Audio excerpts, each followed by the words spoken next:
Hello everyone, आपका स्वागत है हमारे चैनल पे। आज हम करने वाले हैं वो टॉपिक जिसमें सबको बहुत ज़्यादा डर लगता है। डेट इज आपका सेंटेंस अरेंजमेंट। तो आपका सीडीएस और एनडीए में एक टॉपिक आता है जिसका नाम है सेंटेंस अरेंजमेंट। तो इसमें दो टाइप के क्वेश्चंस आते हैं। सबसे पहला टाइप क्या होता है, उसमें एक सेंटेंस दिया रहता है, आपके उस सेंटेंस के वर्ड्स को अरेंज करना होता है, जो कि आपका पीक्यूआरएस वाला टाइप है, जो कि बहुत इजी होता है, हर कोई बहुत आसानी से कर लेता है।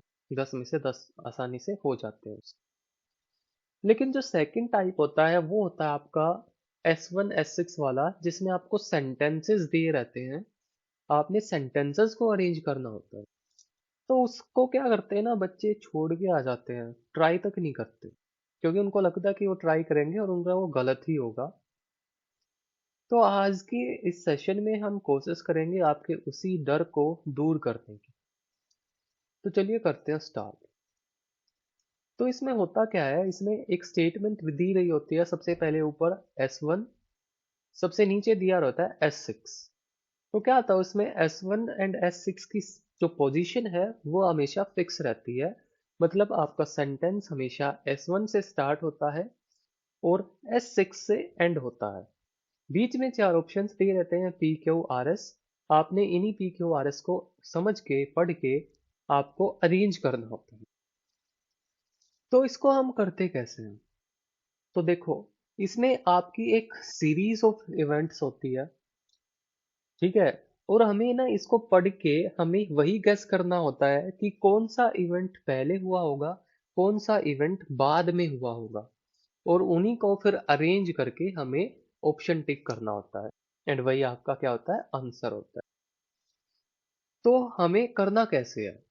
तो सबसे पहले इस ऑप्शन इस टॉपिक को इस पोर्शन को सबसे लास्ट में सोल्व करना आपके एग्जाम में। पूरा पेपर सोल्व करने के बाद लास्ट में इसको देखना है। तो क्या करना है, कानों में उंगली डाल के इसको शांति से आपको रीड करना है। सबसे पहले आपने पढ़ना है statement number 1, that is S1। S1 read करना है। उसके बाद आपको S1 रीड करोगे तो आप ये समझ जाओगे कि आपके आने वाले सेंटेंसेस में किस चीज की बात हो रही होगी। तो आपको पता चल जाएगा कि हमारे जो सीरीज ऑफ इवेंट्स हैं वो किस टॉपिक से रिलेटेड है, उनका थीम क्या है। उसके बाद आपको लास्ट स्टेटमेंट पढ़नी है, दैट इज S6। तो इससे पता चलेगा कि हमारे स्टेटमेंट की एंडिंग कैसे होगी। तो इन दोनों को पढ़ने के बाद फिर आपको पढ़ने हैं आपके ऑप्शंस। पहले ऑप्शन नंबर ए पढ़ना है, बी, सी और डी।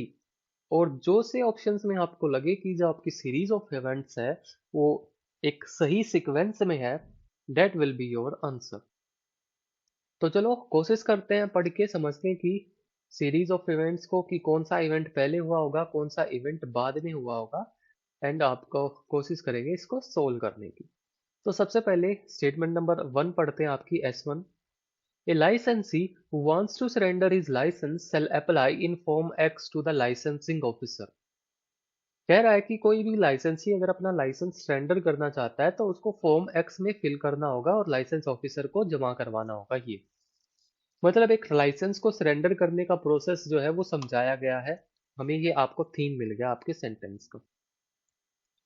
लास्ट सेंटेंस आपका, the licensee who has surrendered his licence shall be allowed to sell the antiquities declared to another licensee और रिकॉग्नाइज्ड म्यूजियम इन इंडिया। मतलब जो भी बंदा अपना लाइसेंस सरेंडर करेगा, ठीक है, उसको अलाउड किया जाएगा अपनी एंटिक्विटीज सेल करने का। तो मतलब पहली स्टेटमेंट पे बात हो रही है उसके मतलब अपना लाइसेंस किसी को सरेंडर करना है, तो मतलब हमें प्रोसेस के बारे में बताया जाएगा। लास्ट स्टेटमेंट में बात हो रही है कि वो अपना लाइसेंस सरेंडर कर चुका है, उसके बाद उसको ये परमिशंस रहेंगी। तो अब पढ़ते हैं अपना ऑप्शंस को एक एक करके। तो सबसे पहले S1 को दोबारा पढ़ो। A licensee who wants to surrender his license shall apply in Form X to the licensing officer। कि एक बंदा है जिसको अपना लाइसेंस सरेंडर करना है, उसको फॉर्म एक्स में अप्लाई करना होगा लाइसेंसिंग ऑफिसर के बाद। Okay, option number A. उसके बाद है आपका, this shall not entitle the licensee to any compensation by the way of licence fee in any form. Okay, ठीक लग रहा है, हो सकता है। Next, if the licensing officer is satisfied he may accept the surrender. हो सकता है नेक्स्ट आपका R, the license shall be deemed to have terminated from the date of such acceptance. अब देखो, क्या आपको क्यू और आर पढ़ के क्या कुछ आपको आइडिया लगा? क्यू में बोला गया है कि the licensing officer is satisfied he may accept the surrender. अगर लाइसेंसिंग ऑफिसर सेटिस्फाई होगा तो आपके सरेंडर को एक्सेप्ट कर सकता है। आर में फिर बोला गया है कि the licence shall be deemed to have terminated from the date of such acceptance. इसी एक्सेप्टेंस के बारे में बताया गया है कि इस एक्सेप्टेंस की डेट के बाद आपका लाइसेंस जो है वो टर्मिनेट हो जाएगा। पहले बताया गया है कि लाइसेंस ऑफिसर अगर सेटिस्फाई है तो वो आपकी सरेंडर एक्सेप्ट कर सकता है। अगले स्टेटमेंट में उसी एक्सेप्टेंस को एक्सप्लेन किया गया है कि आपका जो लाइसेंस है वो टर्मिनेट हो जाएगा जैसे ही आपकी एक्सेप्टेंस एक्सेप्ट होती है। तो मतलब हमें ये आइडिया तो लग गया कि क्यू के बाद आपका आर ही आएगा। ये दोनों इवेंट्स एक दूसरे से जुड़े हुए हैं। तो क्यू के बाद आर देखो, ए में आ रहा है और आपका सी में आ रहा है, बाकी किसी में नहीं आ रहा, तो ऑप्शन बी एंड सी यहाँ से हो जाते हैं एलिमिनेट। अब पढ़ते हैं ऑप्शन नंबर ए, तो हमने पढ़ लिया, ठीक है, कुछ खास सा लगा नहीं हमें ए पढ़ के, तो ऑप्शन नंबर सी भी एक बार पढ़ लेते हैं। ओके, तो दोबारा से पढ़ते हैं, एस वन पे जाओ। A licensee who wants to surrender his licence shall apply in form X to the licensing officer. Okay, उसके बाद S, the application will be accompanied by a declaration of stock in form V। तो ये थोड़ा सा relatable लग रहा है ना। पहले बता रहा है कि अगर किसी को अपना लाइसेंस स्टैंडर्ड करना है तो फॉर्म एक्स में उसको अप्लाई करना होगा। फिर ये बता रहा है कि जो आप अप्लाई करेंगे ना, उस एप्लीकेशन के साथ आपको एक फॉर्म वी भी फिल करना पड़ेगा। तो ये हो सकता है ऐसे शुरुआत। उसके बाद कह रहा है कि if the licence officer satisfied, अगर लाइसेंस ऑफिसर सेटिस्फाई है तो उसको एक्सेप्ट कर सकता है। उसके बाद आर कि the licence shall be deemed to have terminated from date of such acceptance. उस एक्सेप्टेंस के बाद आपका लाइसेंस टर्मिनेट हो जाएगा। और लास्ट में कह रहा है कि ये जो पूरा प्रोसेस है, this shall not entitle the licensee to pay any compensation. मतलब ये जो पूरा प्रोसेस है फॉर्म फिल करने का, फिर ऑफिसर को एक्सेप्ट देने का, फिर उसको टर्मिनेट करने का, उसमें लाइसेंसी को कोई भी कंपनसेशन नहीं देना पड़ेगा। तो ये आपको एक हमें एक करेक्ट सीक्वेंस हमें लग रही है। तो ऑप्शन नंबर सी आपका क्या रहेगा, आंसर रहेगा। तो सिंपल हमने पढ़ा और यही गेस किया कि कौन सा इवेंट पहले। तो सबसे पहले ये बात कर रहा है कि फॉर्म एक्स आपको फिल करना पड़ेगा। उसके बाद आपको एक्सप्लेन करा कि फॉर्म एक्स के साथ आपको एक फॉर्म वी भी फिल करना पड़ेगा। उसके बाद आपको जाना पड़ेगा लाइसेंसिंग ऑफिसर के बाद, और अगर वो सेटिस्फाइड है तो वो एक्सेप्ट कर लेगा। उसके बाद कह रहा है कि उस एक्सेप्टेंस के बाद आपका लाइसेंस टर्मिनेट हो जाएगा। और सबसे लास्ट में कि ये सब प्रोसेस में आपको कोई भी कंपनसेशन नहीं लगेगा। तो ऑप्शन नंबर सी आपका हो जाएगा यहाँ से राइट आंसर। ओके, चलते हैं नेक्स्ट क्वेश्चन पे। Question number 2, S1, Haryana has achieved the second rank among the states in logistics ease across different states, leads 2021 report. तो एक रिपोर्ट के बारे में बात कर रहा है और उसमें बताया कि हरियाणा को सेकंड स्पोर्ट जो है उसमें मिल गया है, आपका जो लीड्स रिपोर्ट 2021 है। ओके, स्टेटमेंट नंबर 6 आपकी, leads 2021 framework evaluated states UT on 21 indicators including 17 perceptions and 4 objectives based indicators। Last statement में उसी लीड रिपोर्ट के बारे में बता रहा है कि इसमें आपकी स्टेट और यूनियन टेरिटरीज को 21 इंडिकेटर्स और 17 परसेप्शंस के बेसिस पे एवेल्युएट किया जाता है एंड देन उसी के अकॉर्डिंग आपकी स्टेट्स को रैंकिंग्स दी जाती हैं। अब चलो रीड करते हैं अपने ऑप्शंस को। सबसे पहले ऑप्शन नंबर ए, QRPS। ओके, तो सबसे पहले S1 से फिर से शुरू करते हैं। Haryana has achieved the second rank among the states in logistic ease across different states 2021 report। Okay, उसके बाद कहता है the state has taken a leap from the sixth overall position in the previous evaluation 2019।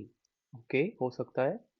Next, the improvement in ranking reflects focused initiatives by the state in improving infrastructure। अब देखो, क्यों में इसने बात की कि जो हरियाणा ने ना अपनी पोजीशन में क्या किया, इम्प्रूवमेंट किया, क्योंकि पहले वो सिक्स्थ था, अब वो सेकंड है। तो यहाँ पे बात कर रहा है इम्प्रूवमेंट की, कि पोजीशन में इम्प्रूव हुआ है। और आर में एक्सप्लेन कर रहा है कि ये जो इम्प्रूवमेंट हुआ है ना, इससे पता चलता है कि हरियाणा स्टेट्स ने इंफ्रास्ट्रक्चर को इम्प्रूव करने के लिए कुछ फोकस्ड इनिशिएटिव्स लिए हैं। तो पहले आर में अगर किसी इम्प्रूवमेंट की बात करेगा, तो पहले ये तो बताएगा ना कि वो कौन से इम्प्रूवमेंट की बात कर रहा है। तो आर में बता रहा है कि द इम्प्रूवमेंट इन रैंकिंग, कौन सी इम्प्रूवमेंट, ये वाली इम्प्रूवमेंट जो उसने क्यू में एक्सप्लेन की है। तो यहां से आपका पेयर बन रहा है क्यू एंड आर का, मतलब क्यू के बाद जो है आपका आर आएगा। पहले वो बताएगा इम्प्रूवमेंट के बारे में, उसके बाद बताएगा कि वो इम्प्रूवमेंट कैसे हुई। ठीक है, तो इसने पहले इम्प्रूवमेंट के बारे में बताया, फिर उसको आगे एक्सप्लेन किया है। तो क्यू के बाद आपका आर ही आएगा। तो ऑप्शंस देख लो आपके, इसमें भी नहीं आ रहा है, इसमें भी नहीं आ रहा है, इसमें भी नहीं आ रहा है। केवल ऑप्शन नंबर ए है जिसमें आपका क्यू के बाद आ रहा है, that is your right answer. इसको पढ़ के भी देख लो पूरा। क्यू आर हमने पढ़ लिया, उसके बाद पढ़ लो। दिस मेक्स हरियाणा एक टॉप परफॉर्मर इन द ददन क्लस्टर और लैंडलॉक स्टेट्स। एंड लास्ट में the report aims to evaluate and rank UTs before the efficiency of logistics and initiative taken. And last में उसके बारे में बता रहा है। तो ऑप्शन नंबर ए ही आपका यहाँ पे हमें मोस्ट अप्रोप्रिएट लग रहा है। तो that will be your answer. Next question number 3, S1, wind power in is an inexhaustible source of clean energy। भाई विंड पावर के बारे में बात कर रहा है। एंड S6 आपका as examples 13% of Denmark's power and more than 20% of Netherlands, Spain and Germany it's supplied by the wind. के उसके बाद लास्ट में इन्होंने एग्जाम्पल दिया है कि डेनमार्क, नीदरलैंड और स्पेन और जर्मनी की इतनी पावर विंड पावर से ही आती है। ओके, अब पढ़ते हैं अपने वही ऑप्शंस को पढ़ने की कोशिश करते हैं। सबसे पहले पढ़ते हैं option number 1, that is PQRS। तो चलो पढ़ते हैं। Wind power is an inexhaustible source of clean energy. Okay, then P. During the last decade, power production from wind increased more than 25%. Okay. Although the cost of electrical energy produced by the wind depends on favorable sites for the location of wind turbines, wind power is already cost competitive with power produced from the fossil fuels. Okay. उसके बाद much of the growth was in Europe, where most of the world's 17,000 megawatt of the wind power is generated. और last में one expert call wind generation as the fastest growing electricity producing technology in world. अब देखो, क्या हमें ये पढ़ के कुछ आइडिया लगा? आप स्टेटमेंट नंबर आर को दोबारा पढ़ो।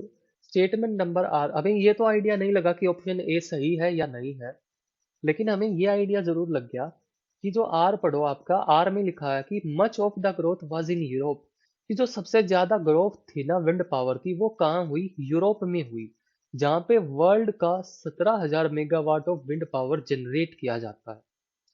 उसके बाद S6 को पढ़ो।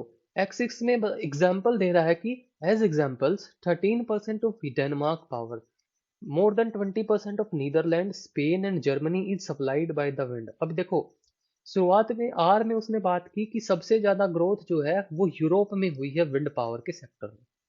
उसके बाद S6 में वो एग्जाम्पल भी दे रहा है कि डेनमार्क, नीदरलैंड, स्पेन और जर्मनी की जो इतनी इतनी पावर है वो विंड पावर है। तो ये सारी आपकी यूरोपियन कंट्रीज है। तो क्या आपको ये नहीं लग रहा है कि आर के बाद आपकी S6 आएगी? मतलब क्या आपको ये नहीं लग रहा कि आर स्टेटमेंट सबसे लास्ट में आएगी? क्योंकि पहले इसने यूरोप के बारे में बताया है एंड देन उसने उसी चीज का एग्जाम्पल दिया है। हम ऐसे ही तो करते हैं, पहले किसी चीज को समझाते हैं, फिर उसका एग्जाम्पल देते हैं। तो पहले इसने समझाया कि मैक्सिमम ग्रोथ यूरोप में है, फिर उसने एग्जाम्पल दे दिया कि देखो डेनमार्क में इतनी ग्रोथ है, नीदरलैंड में इतनी, स्पेन और जर्मनी में इतनी। तो स्टेटमेंट हमारी एंड होगी आर से। तो देख लो, क्योंकि S6 हमें पढ़ा सबसे लास्ट में आता है, S6 से पहले आपका आर आएगा, तो लास्ट में आपका आर रहेगा। तो ये भी नहीं होगा, ये भी नहीं होगा, ये भी नहीं होगा, C will be the right option. आपको आगे पढ़ने की जरूरत भी नहीं है, ठीक है, लेकिन एग्जाम में आप सारे ऑप्शंस पढ़ के देख लेना। Next question number 4, education. S1 पढ़ते हैं। Education it is believed is inseparable from our societal aspirations। Education के बारे में बताया रहा है कि ऐसा माना जाता है कि जो हमारी एजुकेशन है उसको हम सोसाइटल एस्पिरेशन से सेपरेट नहीं कर सकते। ओके। S6 में कह रहा है but for a modern technical mind this pre occupation with supreme spiritual knowledge may not hold such fascination. And अब पढ़ते हैं अपने ऑप्शंस को। सबसे पहले ऑप्शन नंबर ए, RPSQ। तो सबसे पहले पढ़ो, education it is believed is inseparable from our societal aspirations. Societal aspirations की यहाँ पे बात चल रही है कि जो आपकी एजुकेशन है उसको सोसाइटल एस्पिरेशन से आप सेपरेट दूर नहीं कर सकते। उसके बाद option number R, as these aspirations. अब देखो इसने बात की है एस्पिरेशंस की, लिखा है यहाँ पे दीज एस्पिरेशंस मतलब ये एस्पिरेशंस। तो आपके दिमाग में ये आना चाहिए कि कौन सी एस्पिरेशंस की यहाँ पे बात हो रही है। तो वो एस्पिरेशंस जो इसने S1 में एक्सप्लेन की हैं। तो पहले इसने बताया कौन सी एस्पिरेशन, सोसाइटल एस्पिरेशंस। और फिर इन्हीं के बारे में बताया रहा है कि these aspirations would world would undergo a process of transformation with the changing time, so thus the meaning of education. मतलब आपका सेंटेंस, आपको आइडिया तो हो गया, शुरू होगा आपका आर से ही, क्योंकि यहाँ पे इसने लिखा है दीज एस्पिरेशंस। तो उससे पहले इसको एक्सप्लेन करना पड़ेगा कि कौन सी एस्पिरेशंस, और उस किसी भी सेंटेंस में आपको एस्पिरेशंस के बारे में मेंशन नहीं है, केवल S1 में मेंशन है एस्पिरेशंस के बारे में। तो S1 के बाद आर आएगा। तो ये नहीं होगा, ये नहीं होगा, ऑप्शन आपका या तो ए होगा या डी होगा। अब फर्दर कंटिन्यू करने के लिए हम इसको फर्दर समझने के लिए और कंटिन्यू करते हैं। ऑप्शन नंबर पी पढ़ते हैं, इसको थोड़ा और समझते हैं। ये कह रहा है कि ये जो एस्पिरेशंस हैं इनमें ना काफी चेंजेस आते रहते हैं। So does the meaning of education. जैसे जैसे आपकी एजुकेशन जो एस्पिरेशंस हैं इनमें चेंज आते हैं, आपकी एजुकेशन का मतलब भी चेंज होता रहता है, ये कहना चाह रहा है जी। उसके बाद option number P, education as many would argue for realisation of the ultimate end the absolute. पहले इसने इसमें लास्ट में बोला कि आर के लास्ट में कि एजुकेशन का मतलब भी जो है ना, मीनिंग भी है, वो चेंज होता रहता है। फिर इसने बोल दिया कुछ के लिए एजुकेशन का मतलब है realisation of ultimate end the absolute. Okay, बन रही है आपकी सीरीज बन रही है। उसके बाद एस पढ़ते हैं, it was to overcome the fitness to existence all earthly temptation and desires. उसके बाद बोला इसका एक और मतलब ये था कि जो आपकी टेम्पटेशंस और डिजायर्स हैं उनको ओवरकम करना। एंड लास्ट में option number Q, in ancient times for example there was a distinctive spiritual meaning associated with education. अब देखो ये पढ़ के भी आपको आइडिया होगा कि एस के बाद आपका क्यू आएगा, क्योंकि एस में इसने बात की है कि टेम्पटेशंस और डिजायर्स को दूर करना एजुकेशन का एक क्या था, ऑब्जेक्टिव था। फिर इसने बताया कि एंशियंट टाइम्स में एजुकेशन को एक स्पिरिचुअल मीनिंग की तरह भी देखा जाता था। तो यार टेम्पटेशन एंड डिजायर्स और इसको स्पिरिचुअल मीनिंग काफी रिलेटेबल लगते हैं। तो इसके बाद आपका आएगा क्यों। तो ऑप्शन नंबर ए ही आपका यहाँ से फिट बैठ रहा है। ठीक है, आइडिया तो मैं स्टार्टिंग में ही हो गया था। ठीक है, तो सबसे पहले S1, उसके बाद आपकी स्टेटमेंट आर से स्टार्ट होगा। ठीक है, आर के बाद आपका आएगा पी, क्योंकि आर में इसने बात की है कि द मीनिंग ऑफ एजुकेशन वो चेंज होते रहते हैं। फिर उसने बताया कि कुछ के लिए एजुकेशन का मतलब था रियलाइजेशन ऑफ अल्टीमेट। इन्हीं मीनिंग्स जो चेंज होते रहते हैं उन्हीं का इसने इसमें एग्जाम्पल दिया।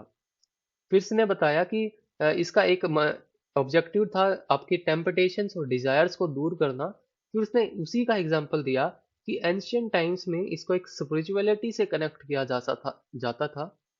ठीक है, तो ये आपकी करेक्ट सीक्वेंस बन रही है RPSQ एंड लास्ट में आपकी S6। तो option A will be your right answer. Next question number 5, S1 आपका, he registers colonial education not just because it came from the west। S6, besides with this kind of education one could not appreciate the dignity of manual labour. Okay, तो दोबारा से options पढ़ते हैं अपने।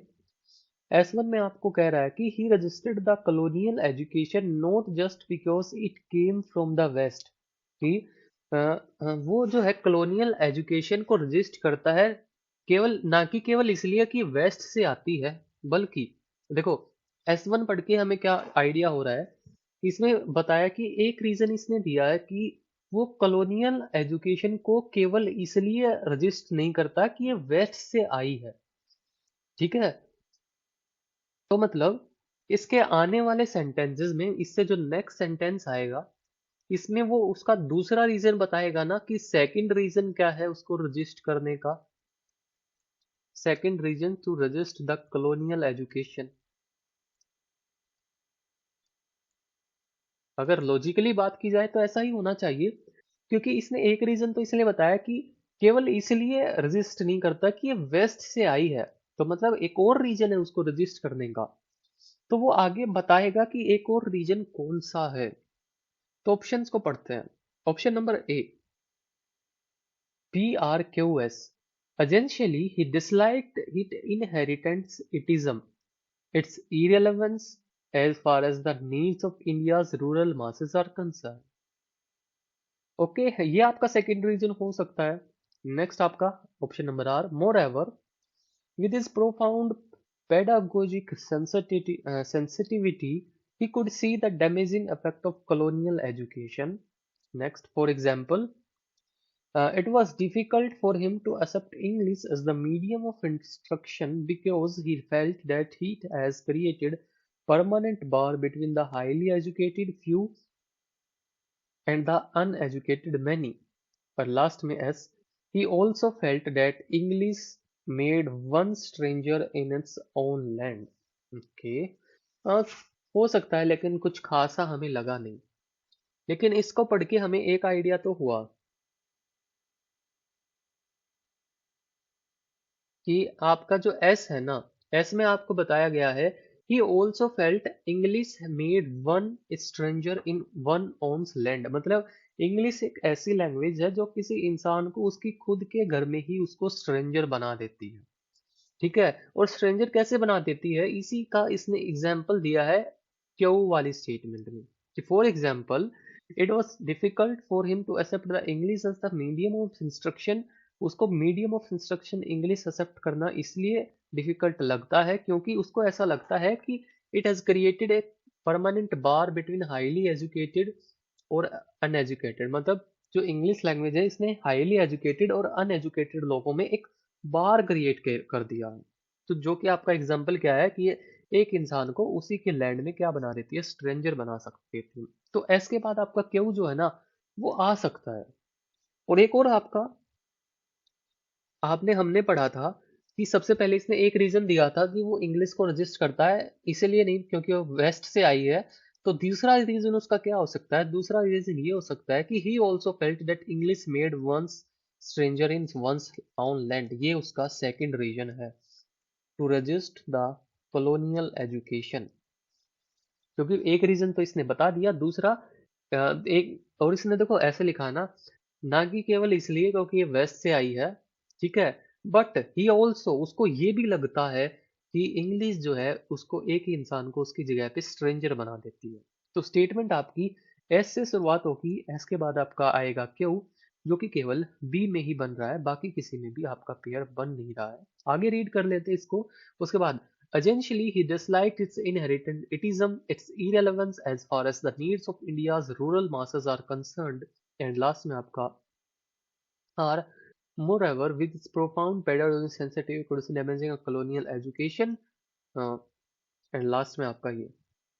अब देखो last में आपका आर ही आएगा, क्योंकि देखो आर में बता रहा है कि वो उसके डैमेजिंग इफेक्ट्स को देख सकता है। बिसाइड्स, उसके अलावा, with this kind of education one could not appreciate the dignity of manual labor। तो आपका मोस्ट अप्रोप्रिएट यही लग रहा है आपका ऑप्शन नंबर बी, तो ये आपका राइट आंसर हो जाएगा। नेक्स्ट चलते हैं क्वेश्चन नंबर 6 पे। A corpus is an abundant source of samples of English usage। Okay, statement number 6, It is not only the previously explained meaning of the word that we might want a sample to exemplify, however, but also its fluctuational tendencies. Okay, अब बढ़ते हैं अपने options को। सबसे पहले option number ए, Q P S R. तो पढ़ते हैं, a corpus is an abundant source of samples of English use. Next, if they are to function as examples, however, then अब देखो इसमें लिखा है if they are to functions as examples, अगर हमने उनको एग्जाम्पल की तरह यूज करना है, किन को? तो हो सकता है कि ये कॉर्पस का जिसने बोला उसी का एग्जाम्पल दे रहा हो, तो क्यों से स्टार्ट हो सकता है, would be possible. However, then we need to ask just what is they are intended to be examples of हो सकता है। उसके बाद पढ़ते हैं P को। If this is to be the meaning of that been previously explained, they cannot just be picked out of the corpus at random. If this is to be the meaning that has been previously explained, अब this is to be the meaning, अब देखो कुछ यार explain हो नहीं रहा। पहले तो इसने बताया कि हम उनको एग्जाम्पल्स की तरह यूज कर सकते हैं, देन अगर ये उनका मतलब है जो उनको प्रीवियसली एक्सप्लेन करता है, तो कुछ सीक्वेंस आपकी बन नहीं रही है। ठीक है, सेकंड ऑप्शन रीड करने की कोशिश करते हैं। A corpus is an abundant source of samples of English usage. Okay, उसके बाद आर को पढ़ो। Samples of the languages isolated from their natural context of use will not normally exemplify word meanings but simply show the instance of words actual occurrence. Okay, देखो पहले इसने बताया कि जो आपका कॉर्पस है वो एक सैंपल होता है इंग्लिश लैंग्वेज के यूजर्स का। अब ये उसी में आपके उन्हीं सैंपल्स को बता रहा है कि जो लैंग्वेज के सैंपल्स होते हैं that are isolated from natural context will not formally exemplify word meanings but also simply show one instance of word. मतलब S1 के साथ आपका R जो है ना आ सकता है। इट इज़ पॉसिबल कि R से आपका स्टेटमेंट शुरू हो, क्योंकि इसमें बता रहे सैंपल्स ऑफ इंग्लिश के बारे में। देन R में आपको उन्हीं सैंपल्स को थोड़ा सा वो एक्सप्लेन कर रहा है, तो हो सकता है R से स्टार्ट हो। देन आपका P, if this to be the meaning. अब देखो इसमें इसने पहले मीनिंग की बात की थी, will not normally exemplify word meaning. उसके बाद उसी मीनिंग्स को वो आगे एक्सप्लेन कर रहा है। If this to the meaning that has been previously explained, अगर ये उसका मीनिंग है जो पहले एक्सप्लेन किया जा चुका है, दे can not be picked out the corpus of random. अब उसको कॉर्पस से रैंडमली पिक नहीं कर सकते, तो आर के बाद पी आपका हो सकता है। नेक्स्ट आपका S, this is because the context which usually make it unnecessary to spell the meaning out. देखो पी के एंड में इसने बोला they can not just be picked out of the corpus at random. अब उनको corpus से randomly pick नहीं कर सकते, तो इसके बाद इसको बताना चाहिए ना, इसको रीजन देना चाहिए क्यों पिक नहीं कर सकते। तो देखो एस में इसी ने वही रीजन दिया, दिस इज बिकॉज, ऐसा इसलिए है because the context with usually make it unnecessary to spell the meaning out. तो मतलब आपका जो है ना पी के बाद आपका जो आएगा वो आएगा गाइज आपका एस। पी के बाद आपका एस आएगा, तो आर, ये आपका P, then S and last में आपका क्यू आएगा, जो कि केवल एक ही ऑप्शन बन रहा है, that is option number B. Next question number 7। Historians S1 पढ़ते हैं। Historians have often explained religious and social reform in India in the 19th century as a result of the Western impact upon the minds of the men. Historians बताते explain करते हैं कि जो India में religious और social reform हुए हैं ना 19th सेंचुरी में, वो आपके वेस्टर्न इम्पैक्ट का एक रिजल्ट है। S6 में कहता है each of these vernacular using reformers drawing his arguments from within his own tradition। तो S6 में कुछ रिफॉर्मर्स की बात कर रहा है। कौन से रिफॉर्मर्स? तो S6 से इसको पहले एक्सप्लेन करना चाहिए ना कि किन रिफॉर्मर्स की वो बात कर रहा है। तो S6 से पहले आपकी जो लास्ट स्टेटमेंट होगी उसमें शायद वो कोशिश करेगा बताने की कि किन रिफॉर्मर्स की वो बात कर रहा है S6 में, जिससे हमें अंदाजा लगेगा कि आपकी लास्ट स्टेटमेंट जो है वो क्या होगी। ओके, अब अपने ऑप्शंस को पढ़ते हैं। सबसे पहले ऑप्शन नंबर ए, क्यू आर एस पी, ये आपका ऑप्शन नंबर ए। इसको पढ़ने की कोशिश करते हैं। तो S1 को पढ़ो दोबारा। Historians have often explained religious and social reform in India in the 19th century as a result of Western impact on the minds of men. Historians बताते हैं कि जो रिलीजियस और सोशल रिफॉर्म्स इंडिया में हुए थे 19th सेंचुरी में, वो वेस्टर्न इम्पैक्ट का एक रिजल्ट थे। उसके बाद option number Q, the equation of westernisation and modernisation has given way to a search for the indigenous sources of social changes. वो हो सकता है, कुछ अंदाजा लग नहीं रहा है। उसके बाद option number R, recognizing the modernity of tradition is one thing, where our understanding the intellectual process that produced indigenously generated change is another। अब देखो, यहाँ भी इंडिजीनियस सोर्सेज की बात कर रहा है, यहाँ पे भी इंडिजीनियसली जनरेटेड कुछ आपका जो प्रोसेस है उसकी बात कर रहा है। तो क्यू और आर आपका कुछ हद से ऐसा लग रहा है कि जैसे एक साथ आ सकते हैं, रिलेटेबल है। तो क्यू और आर की एक ग्रुपिंग यहाँ पे आपकी बन रही है। तो अगर ऑप्शन में देखें तो क्यू और आपकी आर की ग्रुपिंग इस ए में बन रही है, इसमें भी बन रही है, लेकिन इसमें आर है, इसमें क्यू है, इसमें भी बन रही है, इसमें नहीं बना, इसमें भी बन रही है। तो आपको पहले ये अंदाजा लगाना है कि क्यू आर आएगा या आर क्यू आएगा। तो अब देखो, गेस करते हैं कि क्यू आर आएगा या आर क्यू आएगा। तो दोबारा से एक बार और पढ़ते हैं क्यू और आर को। क्यू में कह रहा था equation of westernisation and modernisation has given way to search for indigenous sources of social changes. कि जो आपका वेस्टर्नाइजेशन और मॉडर्नाइजेशन की जो इक्वेशन है वो हमें एक नया वे देती है search for the indigenous sources of social changes, कि हम जो हमारे सोशल चेंजेस हैं उनके इंडिजिनियस सोर्सेज का हम पता लगाएं। ठीक है। उसके बाद ये कहता है recognising the modernity of tradition is one thing, कि जो ट्रेडिशन की मॉडर्निटी है उसको रिकॉग्नाइज करना एक बात है, और understand the intellectual process that provide industrially generated is another. लेकिन जो आपका इंटेलेक्चुअल प्रोसेस है जो इंडिजीनियसली प्रोड्यूस हुआ है वो दूसरी बात है। तो देखो, क्यू और आर हमें ज्यादा लॉजिकल लग रहा है as compare to R and Q, लेकिन कोई नहीं, इसको आगे पढ़ लेते हैं। ठीक है। ऑप्शन नंबर वन पढ़ रहे थे, क्यू आर हमने पढ़ लिया। नेक्स्ट आपका S, others have recognised. Others कौन भाई? अब देखो, एस को पढ़ते ही यहाँ पे इसने लिखा है others have recognised this was entirely too simple an explanation. तो इसने बताना चाहिए ना कि ये अदर पीपल कौन है। ना तो आपके क्यू में बताया गया कि अदर पीपल कौन है, ना आपके आर में बताया गया इन अदर पीपल के बारे में। तो ना तो आपका सेंटेंस क्यू से स्टार्ट होगा, ना आपका सेंटेंस आर से स्टार्ट होगा। तो रहेगा आपके ऑप्शन सी और डी, मतलब आपका स्टेटमेंट जो है वो सी से या डी से, मतलब आपका एस से स्टार्ट होगा सेंटेंस। तो बढ़ते हैं दोबारा से S1। अब हम ऑप्शन नंबर सी को पढ़ने की कोशिश करते हैं। ऑप्शन नंबर सी आपका SQRP। दोबारा से ऑप्शन नंबर सी को पढ़ते हैं। सबसे पहले S1 को पढ़ो दोबारा। Historians have often explained religious and social reform in India in the 19th century as a result of Western impact upon the minds of men।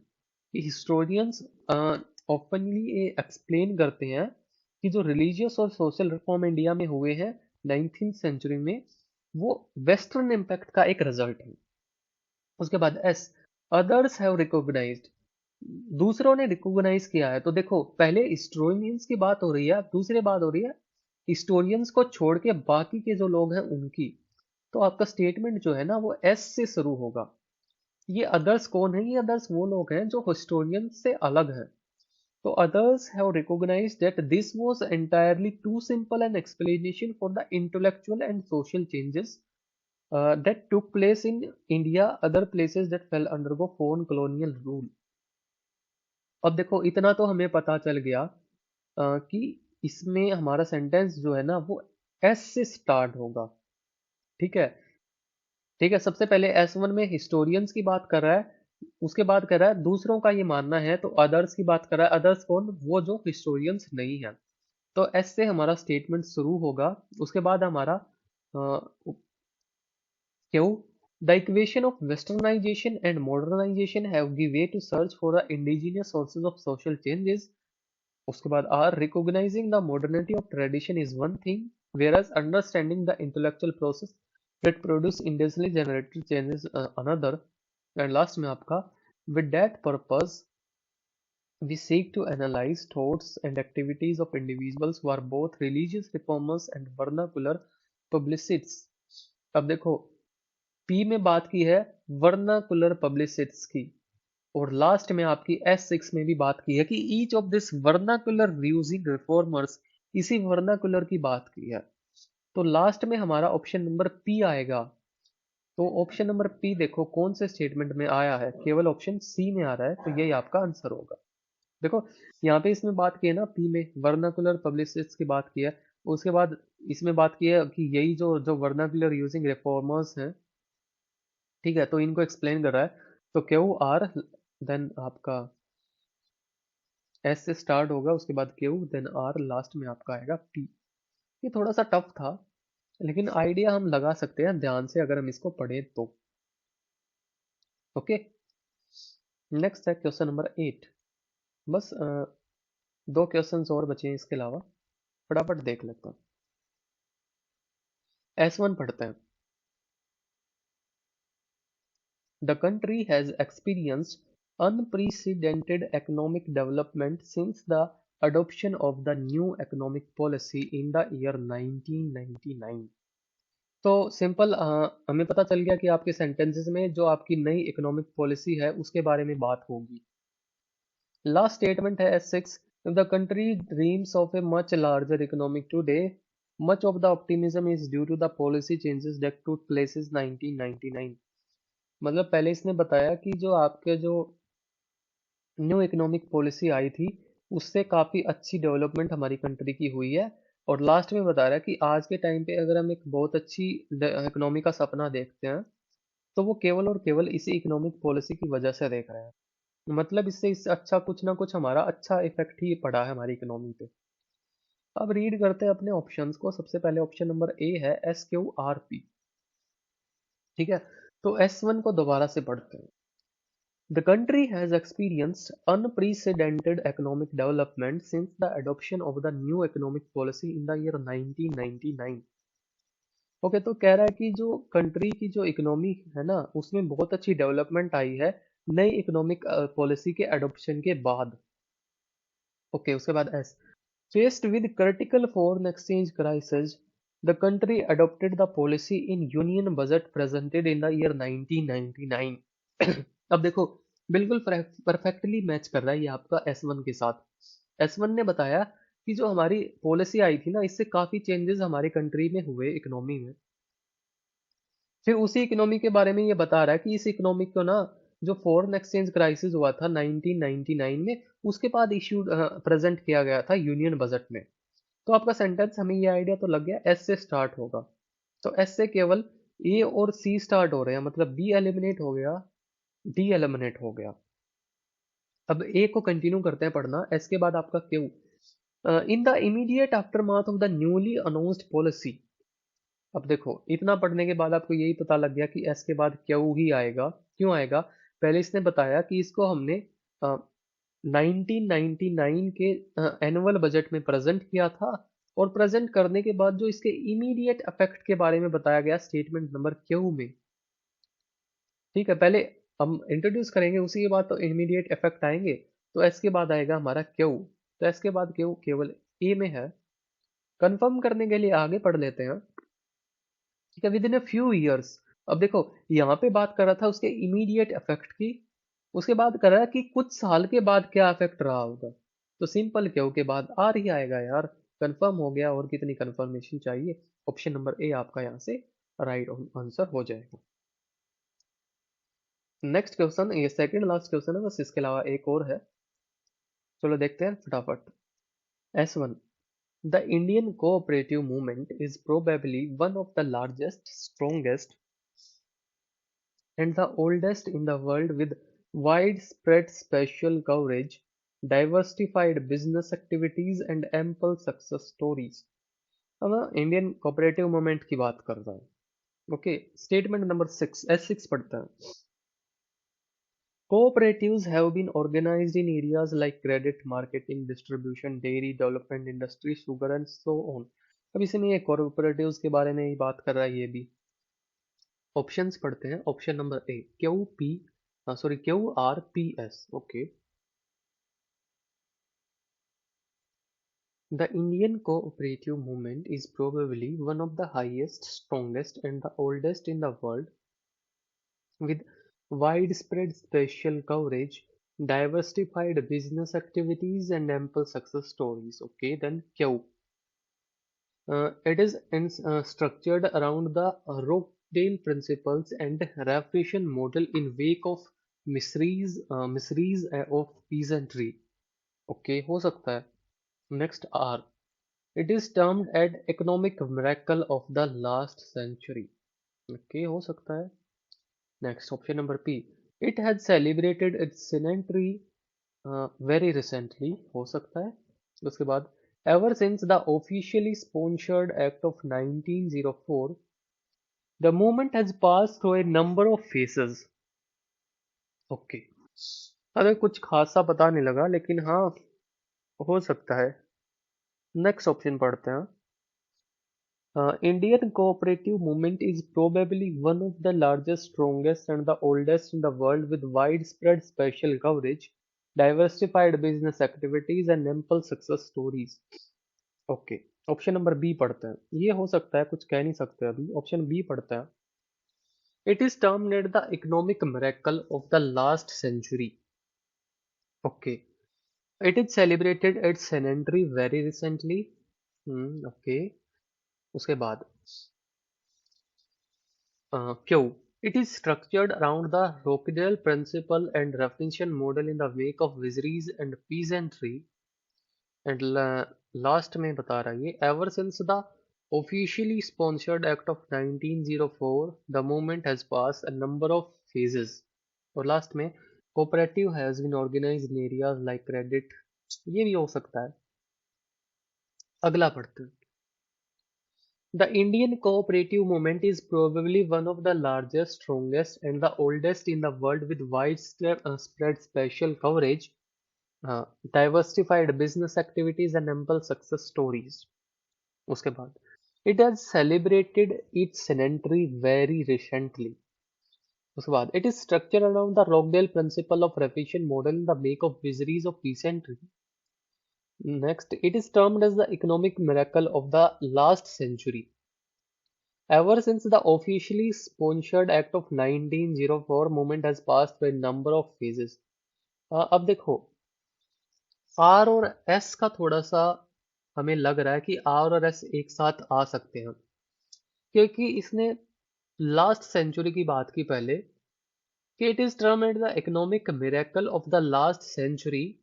Then इसने बात की कि लास्ट सेंचुरी में हुआ क्या था, कि लास्ट सेंचुरी में द ऑफिशियल एक्ट ऑफ 1904 पास हुआ था, जिससे इस मूवमेंट को काफी फेजेस से फिर उसको पास करना पड़ा। तो आर और एस आपका साथ में आ सकते हैं यहाँ पे, क्योंकि मोस्ट अप्रोप्रिएट हमें यही लग रहा है। तो आर और एस इसमें भी नहीं है, इसमें भी नहीं है, इसमें भी नहीं है। तो ऑप्शन नंबर सी आपका यहाँ से राइट ऑप्शन हो जाएगा। Okay, next. बाकी ये पी से ही स्टार्ट होगा, देखो, क्योंकि जो पी है ना, और कहीं आपका फिट बैठेगा नहीं। पी शुरुआत में ही फिट बैठेगा। पहले इसने इंडियन कोऑपरेटिव मूवमेंट के बारे में बताया, देन सेकंड स्टेटमेंट में जस्ट इसके बाद कि इसी अभी अभी इसने अपनी सेनेंटरी सेलिब्रेट की है। और कहीं देखो, आर के साथ तो ऐसा आ गया, इनके बीच में भी नहीं आएगा, लास्ट में भी नहीं आएगा। ठीक है, तो पी आपका स्टार्टिंग में ही सही लग रहा है। तो ऑप्शन नंबर सी आपका यहाँ से right answer. Okay, next, last question for today session, question number 10, S1. Degenerative and man-made diseases, or rather non-communicable diseases, mark epidemiological transitions in the contemporary world. Okay. Statement number S6. This transition has led to the rise of living standards in general, whereby people enjoy A sedentary lifestyle with good socio economic profile. Okay, अब पढ़ते हैं अपने options को। सबसे पहले option number ए, SRQP। तो दोबारा से S1 पढ़ो। Degenerative and man-made diseases, or rather non-communicable diseases, mark epidemiological transition in the contemporary world. Okay. S. Omran's epidemiological transition theory 1971 portrayed a clear picture of the changing pattern of disease prevalent all over the world. बता रहे कि जो ओमरन्स की जो epidemiological transition theory थी 1971, उसके बारे में बता रहा है।